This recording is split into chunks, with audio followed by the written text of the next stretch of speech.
Welcome to செல்வி சமையல். இன்றைக்கி செல்வி சமையலில் நம்ம ஒரு சூப் ரெசிபி தாங்க பார்க்க போகிறோம்.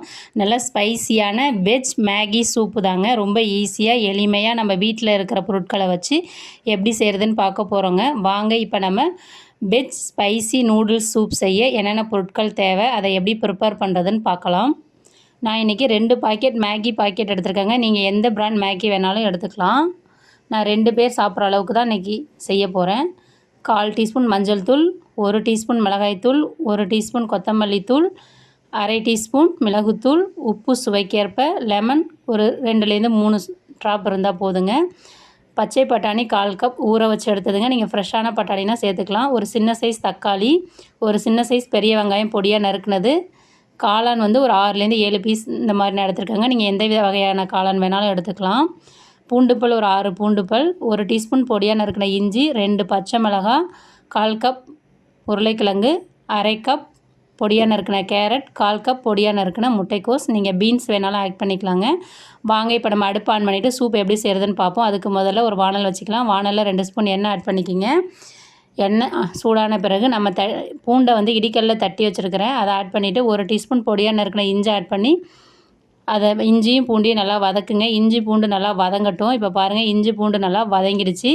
காரத்திற்காக 2 பச்சை மிளகாயை நல்லா வகுந்துட்டு பெருசாக போட்டுக்குங்க. அப்போ தான் நம்ம சூப் சாப்பிட்றப்ப எடுத்துகிட்டு சாப்பிட்றதுக்கு ஈஸியாக இருக்கும். ஏன்னா நம்ம மசாலாலாம் சேர்க்க போகிறோம்னா, அதனால் பச்சை மிளகாய் கம்மியாக போட்டுக்குங்க. பொடியாக நறுக்கின ஒரு பெரிய வெங்காயத்தை ஆட் பண்ணிக்கலாங்க. ரொம்ப நேரம் வதங்கணும்னு தேவையில்லை. பெரிய வெங்காயம் கண்ணாடி பதம் வர வரையும் வதங்கினா போதுங்க. இப்போ பாருங்கள், வெங்காயம் நல்லா நமக்கு இஞ்சி பூண்டு கூட சேர்ந்து நல்லா வதங்கிடுச்சு. இப்போ நம்ம இந்த புளிப்பு தன்மைக்காக ஒரு தக்காளி ஆட் பண்ணிக்கலாங்க. ஒரு சின்ன சைஸ் தக்காளி பழமாக ஆட் பண்ணுங்கள். அப்போ தான் அந்த புளிப்பு தன்மை நமக்கு அந்த சூப் குடிக்கிறப்ப நமக்கு சூப்பராக இருக்குங்க அந்த ஃப்ளேவரு. தக்காளி சேர்த்த பிறகு தக்காளி வெங்காயம் நல்லா வதங்கட்டுங்க. இப்போ பாருங்கள், தக்காளி சேர்த்துட்டேன். தக்காளி நல்லா வதங்கி வந்துருச்சு பாருங்கள். இந்த ஸ்டேஜில் நம்ம எடுத்து வச்சுருக்க வெஜிடபிள்ஸ் எல்லாம் ஆட் பண்ணிக்கலாம். உருளைக்கிழங்கு தோல் சீவிட்டு ஒரு 1/4 கப் அளவுக்கு பொடியாக கட் பண்ணி வச்சுருக்கேங்க, ஆட் பண்ணிக்கிறேன். நான் காஞ்ச பட்டாணிங்கிறதுனால 8 மணி நேரம் ஊற வச்சு அதுக்கப்புறம் தான் ஆட் பண்ணியிருக்கேன். நீங்கள் பச்சை பட்டாணினா அப்படியே ஆட் பண்ணிக்கலாம். அரை கப் பொடியாக நறுக்கின கேரட், 1/4 கப் பொடியாக நறுக்கின முட்டைக்கோஸ், காளான் இந்த மாதிரி உடச்சி போட்டுக்கோங்க. காளானை நல்லா தண்ணியில் அலசிடுங்க. அலசிட்டு அதுக்கப்புறமா உடச்சி போடணும். நீங்கள் கத்தியால் கட் பண்ணுறதோட இந்த மாதிரி உடச்சி போட்டுக்கலாம். நீங்கள் கேப்சிகம் ஆட் பண்ணிக்கலாம், பீன்ஸ் ஆட் பண்ணிக்கலாம். உங்களுக்கு விருப்பமான காய்கறிகளை நீங்கள் ஆட் பண்ணிக்கலாங்க. நான் இன்றைக்கி வீட்டில் இருக்கிற காய்கறிகளை வச்சு மட்டும்தாங்க செஞ்சேன். இந்த காய்கறிகளெல்லாம் நல்லா ஒரு 2லேருந்து 3 நிமிஷம் நல்லா வதங்கணும். அடுப்பை சிம்மில் வச்சுட்டு நல்லா வதங்க விடுங்க. ரொம்ப மாவு மாதிரி வதங்கக்கூடாதுங்க. ஒரு 1/4 பதம் அளவுக்கு வதங்கினா போதுங்க. அப்போ தான் நம்ம சூப் சாப்பிட்றப்ப எல்லா காய்கறியும் நம்மளுடைய வாயில் கடிப்பட்டு சாப்பிட்றப்ப தான் அதோட டேஸ்ட்டு சூப்பராக இருக்குங்க. இப்போ நான் நல்லா எல்லா வெஜிடபிளும் நல்லா மிக்ஸ் பண்ணி விட்டேன். இப்போ இதுக்கு தேவையான அளவு உப்பு ஆட் பண்ணிக்கலாங்க. இந்த ஸ்டேஜில் உப்பு ஆட் பண்ணிங்கன்னா சீக்கிரம் உங்களுக்கு வதங்கி வரும் வெஜிடபிள்ஸ் எல்லாம். இப்போ நான் உப்பு ஆட் பண்ணிவிட்டு நல்லா மிக்ஸ் பண்ணிக்கிறேங்க. மிக்ஸ் பண்ணிவிட்டு ஒரு 3 நிமிஷம் அடுப்பை மிதமான தீயில் வச்சு நம்ம வெஜிடபிள்ஸ் எல்லாம் நல்லா வதங்க வச்சுக்கலாம். இப்போ பாருங்கள், வெஜிடபிள்ஸ் எல்லாம் நல்லா வதங்கி அதோட அளவும் நல்லா குறைஞ்சி வந்திருக்கு பாருங்கள்.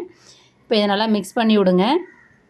மிக்ஸ் பண்ண பிறகு நம்ம தேவையான மசாலா பொருட்களை இப்போ ஆட் பண்ணிக்கலாங்க. ஒரு 1/4 டீஸ்பூன் மஞ்சள் தூள், 1 டீஸ்பூன் மிளகாய்த்தூள், 1 டீஸ்பூன் கொத்தமல்லி தூள். நீங்கள் கரம் மசாலா உங்களுக்கு விருப்பம்னா நீங்கள் ஆட் பண்ணிக்கலாங்க. நான் மேகி பாக்கெட்டுக்குள்ளே இருக்கும் பார்த்தீங்களா, அந்த மேகி மசாலா ஆட் பண்ணிக்கிறேன். நான் 2 பாக்கெட் மேகி இன்றைக்கி ஆட் பண்ண போகிறதால அதில் இருக்கிற 2 பாக்கெட் மேகி மசாலாவையும் ஆட் பண்ணிக்கிறேன். அப்படி நீங்கள் உங்களுக்கு இந்த மேகி மசாலா ஆட் பண்ண விருப்பம் இல்லைன்னா நீங்கள் கரம் மசாலா ஆட் பண்ணிக்கிங்க.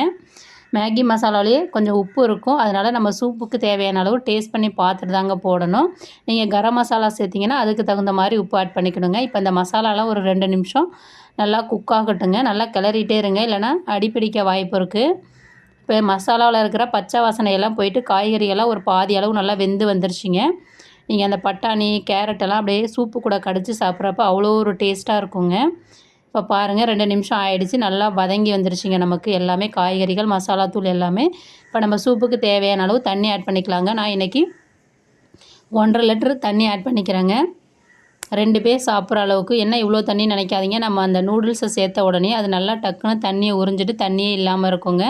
நம்ம வைக்கிறதே சூப்பு தண்ணிக்காக தான். அதனால் தண்ணி கொஞ்சம் அதிகமாக வச்சுக்கிங்க. வச்சுட்டு ஒரு 2லேருந்து 3 நிமிஷம் நல்லா கொதிக்க விடுங்க. ஏன்னா நம்ம எல்லா காய்கறிகளையும் வதக்கி தாங்க சேர்த்துருக்கோம். அதனால் அது கொதி வரட்டும். அதுக்குள்ளேயே நான் ஒரு பாத்திரத்தில் தண்ணி நல்லா ரொம்ப கொதிக்கலை, வெதுவெதுப்பான தண்ணியில் நம்ம சேர்க்க போகிற 2 மேகி பாக்கெட்டையும் உள்ளே ஆட் பண்ணிக்கலாம். ஆட் பண்ணிவிட்டு சுடுதண்ணியில் நல்லா இந்த மாதிரி 1 நிமிஷம் மட்டும் வேக வைங்க. அடுப்பை வந்து ஆஃப் பண்ணிவிடுங்க. தண்ணி மட்டும் சுட்டா போதும். இப்போ இந்த மாதிரி மிக்ஸ் பண்ணுங்கள் பாருங்கள். அதில் இருக்கிற மெழுகு எண்ணெய்லாம் நமக்கு கொஞ்சம் பிரிஞ்சு வந்ததுன்னா நம்ம சூப் சாப்பிட்றப்ப ரொம்ப டேஸ்ட்டாகவும் எம்மியாகவும் இருக்குங்க. அதனால தான் நீங்கள் இந்த ப்ரொசீஜரை கண்டிப்பாக செய்யணும். டைரெக்டாக மேகியை வந்து நீங்கள் சூப்பில் சேர்க்க வேணாம். இப்போ நான் வந்து 1 நிமிஷம் ஆயிடுச்சு. இதை நான் ஃபில்ட்ரு பண்ணி எடுத்துக்கிறேன். இப்போ வாங்க நம்ம சூப்பு வந்து நமக்கு கொதிக்க ஆரம்பிச்சிட்ருக்கு பாருங்கள். ஒரு 3 நிமிஷம் கொதிச்சா போதுங்க சூப்பு. ஏன்னா எல்லா வெஜிடபிளும் மசாலாவும் நமக்கு வெந்து தான் இருக்குது ஆல்ரெடி. இப்போ பாருங்கள் கொதி வந்துருச்சு. கொதி வந்த பிறகு கரண்டி வச்சு ஒரு தடவை மிக்ஸ் பண்ணி விடுங்க. நல்லா கொதிக்கட்டும். இப்போ நம்ம சுடுதண்ணியில் வந்து 1 நிமிஷம் வேக வச்சு வச்சுருக்க மேகியை ஃபில்ட்ரு பண்ணிடுங்க. உடனே ரொம்ப நேரம் வைக்கக்கூடாது. ரொம்ப நேரம் வச்சிங்கன்னா மாவாயிடும். இப்போ நான் ஃபில்ட்ரு பண்ணிவிட்டு அதில் இருக்கிற தண்ணியெல்லாம் சுத்தமாக வடிச்சிட்டு இப்போ நமக்கு தேவையான அளவு 3 நிமிஷம் கொதிச்சிருச்சிங்க சூப்பு. இப்போ நான் இந்த மேகி அது கூட ஆட் பண்ணிக்கிறேங்க. ஆட் பண்ணிவிட்டு நல்லா மிக்ஸ் பண்ணுங்கள். மேகி ஆட் பண்ணோடனே 1லேருந்து 2 நிமிஷத்துலேயே நீங்கள் ஆஃப் பண்ணிடணும். ரொம்ப அதிக நேரம் குக் பண்ணிங்கன்னா உங்களுக்கு ரப்பர் மாதிரி ஆகும். இல்லைனா ரொம்ப வெந்து மாவாகிடுங்க. ரொம்ப நைஸாக நம்ம கடித்து சாப்பிட்ற அளவுக்கு இருக்காது சூப்பு கூட. இது கூட கொஞ்சம் மேலே பெப்பர் தூள் ஆட் பண்ணிக்கிங்க. பெப்பர் தூள் ஆட் பண்ணிங்கன்னா உங்களுக்கு சளி இருமல் அந்த மாதிரி இருந்ததுன்னா கரெக்டாக இருக்குங்க உங்களுக்கு இந்த சூப்பு குடிச்சிங்கன்னா. அதனால தான் பெப்பர் தூள் உங்களுக்கு விருப்பம்னா ஆட் பண்ணிக்கலாம். இல்லைனா நீங்கள் அவாய்ட் பண்ணிக்கலாங்க. இப்போ இது நல்லா மிக்ஸ் பண்ணி விட்டாங்க. மிக்ஸ் பண்ணிவிட்டு ஒரு நிமிஷம் இருந்தால் போதுங்க. நம்ம வந்து அடுப்பை ஆஃப் பண்ணிடணும். ஆஃப் பண்ண பிறகு நம்ம ஒரு சின்ன லெமனை வந்து அப்படியே புளிஞ்சு விட்டுக்கலாங்க. சும்மா சின்னதாக ஒரு 3லேருந்து 4 ட்ராப் இருந்தால் போதும். ஏன்னா நம்ம தக்காளி சேர்த்துருக்கோம். ஆல்ரெடி புளிப்பாக தான் இருக்கும். அதனால் சேர்த்து விட்டு நம்ம உடனே ஆஃப் பண்ணிக்கலாங்க. அந்த ஹீட்லேயே நமக்கு லெமன் வந்து எல்லா பக்கமும் அதோடய ஃப்ளேவரை கொடுத்துருங்க.